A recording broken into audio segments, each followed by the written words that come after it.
बिस्मिल्लाहिर्रहमानिर्रहीम। अस्सलाम वालेकुम। मियां Mohammad Akram, international trainer, consultant, adviser, एक दफ़ा फिर आपकी खिदमत में हाज़िर है।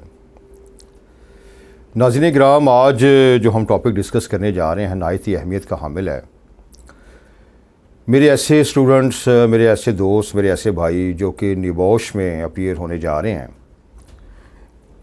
जो कि NEBOSH IGC open book exam देने के लिए तैयारी कर रहे हैं, उनके लिए ये वीडियो बहुत ही अहमियत की हामिल है।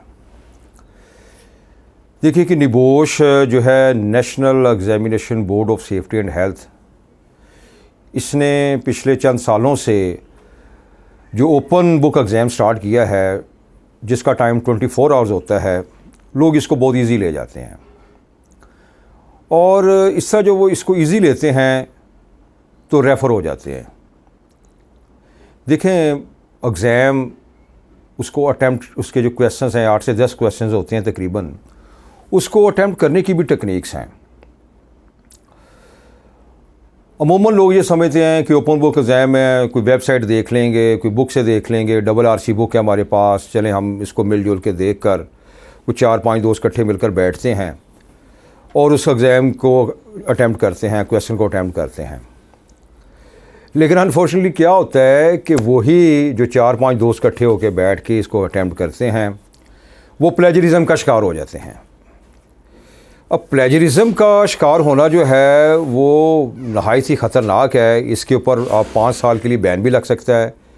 निबोश आपको 5 साल के लिए बैन कर सकता है।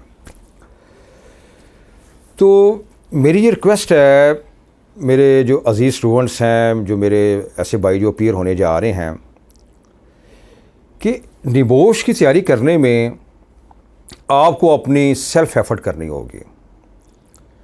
सबसे जो इम्पोर्टेंट चीज़ है वो ये है कि आपने काइंडली किसी भी बुक से कॉपी और पेस्ट हरगिज़ नहीं करना। देखिए, उनके पास एक ऐसा सॉफ्टवेयर है, जैसे ही आप पेपर को अपलोड करते हैं, वो इस सॉफ्टवेयर को यूज़ करते हुए आपका पेपर जब उसमें आता है सॉफ्टवेयर में, तो तमाम ऐसी चीज़ें बाहर आ जाती हैं कि पता चलता है कि आपने इसको कॉपी पेस्ट किया है, आपने मेल प्रैक्टिस की है। तो कतन किसी भी बुक से कॉपी पेस्ट ना करें।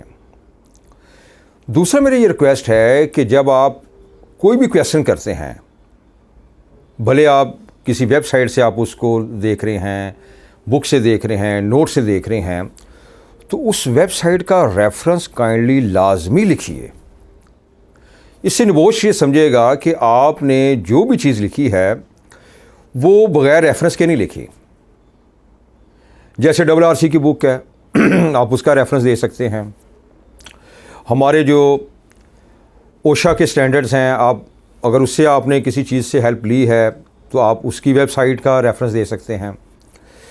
अलगरज ये है कि कोई भी आपने वर्किंग करनी है, क्वेश्चन अटैम्प्ट करना है, तो उसमें काइंडली आप उस वेबसाइट का लाजमी हवाला दें। अब निबोश का पेपर अटैम्प्ट करना नहायत आसान होता है, इसकी मैं डिटेल आपसे शेयर कर देता हूँ। इसमें होता क्या है कि एक सिनेरियो आता है।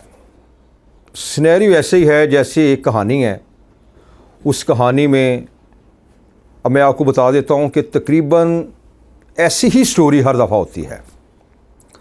उसमें ये होता है कि आप एक HSE एडवाइज़र हैं या सेफ्टी ऑफिसर हैं, आप एक ऑर्गेनाइजेशन में काम कर रहे हैं और वहाँ क्या है वहाँ हो सकता है कि सेफ सिस्टम ऑफ वर्क है या सेफ सिस्टम ऑफ वर्क नहीं है। वहाँ एक एक्सीडेंट हो सकता है, उस एक्सीडेंट की फिर इन्वेस्टिगेशन होगी, उसमें फिर देखा जाएगा कि उस एक्सीडेंट के अंदर ऐसे कौन से फैक्टर थे कि जिसकी बिना पे ये एक्सीडेंट हुआ। क्या वहाँ HSE की पॉलिसी नहीं थी? HSE का सेफ सिस्टम ऑफ वर्क नहीं था? क्या वहाँ पॉजिटिव इंडिकेटर थे, नेगेटिव इंडिकेटर थे, पॉजिटिव कल्चर था, नेगेटिव कल्चर था? तो ये तकरीबन चीज़ें आपको हर सिनेरियो में मिलेंगी। इसका बेहतरीन हल ये है कि जैसे ही आपके पास पेपर आता है, आप काइंडली उस पेपर को 5 से 6 मरतबा रीडिंग करें। और आपके पास 24 आवर्स हैं, इसका बड़ा अच्छा इस्तेमाल आप करें। जब आप इसको 5 से 6 मरतबा रीडिंग करेंगे, उसके बाद उसका काइंडली एक प्रिंट लाजमी निकालें। उस प्रिंट में आपने क्या करना है, आपके पास 2 मार्कर होने चाहिए। ये मैं आपको बहुत अच्छी टिप्स आपसे शेयर करने जा रहा हूँ। एक आपके पास रेड मार्कर होना चाहिए और एक आपके पास ग्रीन मार्कर होना चाहिए।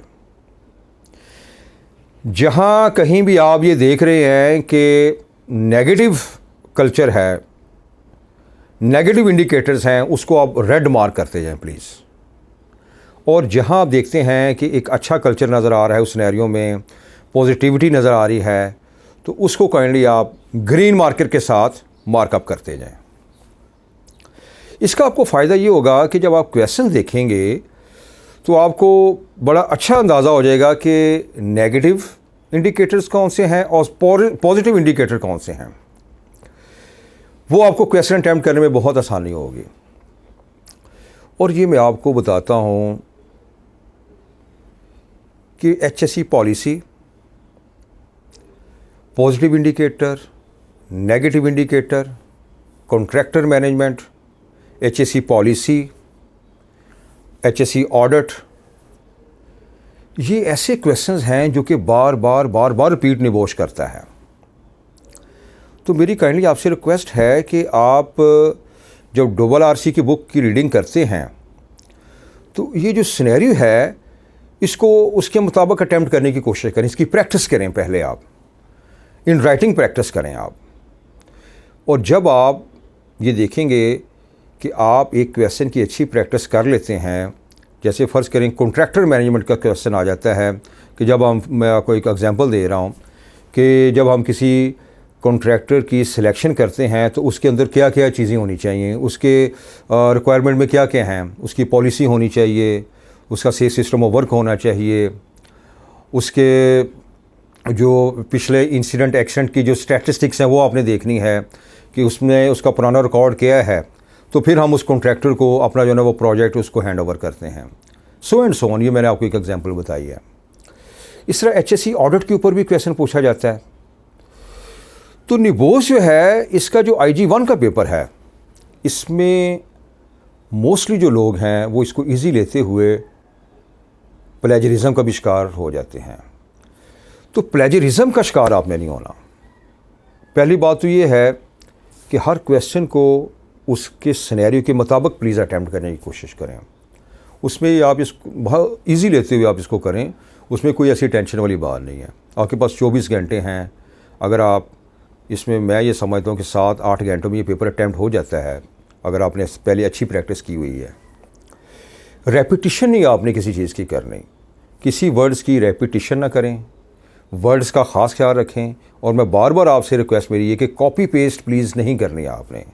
और अगर 3-4 दोस्त बैठे हुए हैं तो ये देखें कि किसी का पेपर आपस में मैचअप नहीं होना चाहिए, क्योंकि जैसे उन्होंने आपका पेपर सॉफ्टवेयर में डालना है तो फ़ौरन उसके जो रिज़ल्ट्स हैं सामने आ जाने हैं कि आपने किसी कॉपी पेस्ट किया है, किसी वेबसाइट से आपने इसको जो है ना कॉपी किया है।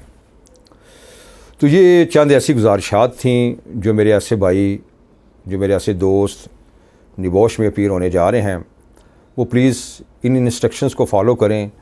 तो मुझे ये यकीन है इंशाअल्लाह ताला, अल्लाह ताला के फजल व करम से वो निबोश IG-1 इसको फर्स्ट अटैम्प्ट में इंशाअल्लाह क्लियर कर लेंगे। आपका बहुत बहुत शुक्रिया। अस्सलाम वालेकुम।